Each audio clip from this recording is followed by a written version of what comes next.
Welcome to Rome Tech. Don't forget to hit that subscribe button and give this video a thumbs up if you find it helpful. France offers a variety of resources for individuals struggling with substance use and addiction, as well as their families.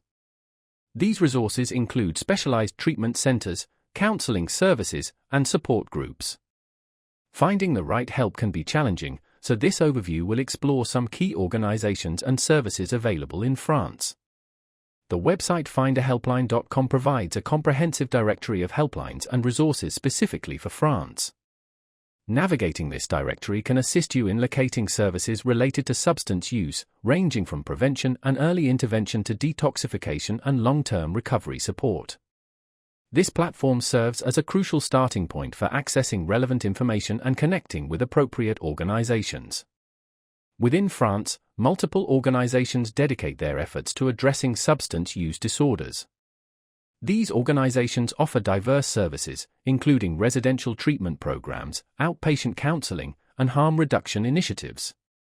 Depending on the specific needs of the individual, different levels of care and support are available. It's important to research and understand the different approaches and philosophies of these organizations to determine the best fit.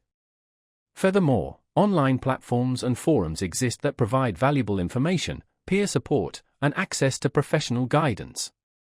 These digital resources can be particularly helpful for individuals seeking anonymous support or those living in areas with limited access to traditional services. Connecting with others who share similar experiences can be empowering and contribute to the recovery journey. For family members and loved ones affected by substance use, dedicated resources are also available. These resources offer support, education, and guidance on how to navigate the challenges of addiction within the family dynamic. It is crucial to remember that addiction affects the entire family, and seeking support for loved ones is an important step in the recovery process. Finally, it's essential to emphasize that seeking help for substance use is a sign of strength, not weakness. Reaching out to available resources can be a transformative step towards recovery and improved well-being. Remember, you are not alone, and support is available in France to help you or your loved ones navigate the path to recovery. Don't hesitate to explore the resources mentioned and take the first step towards a healthier future.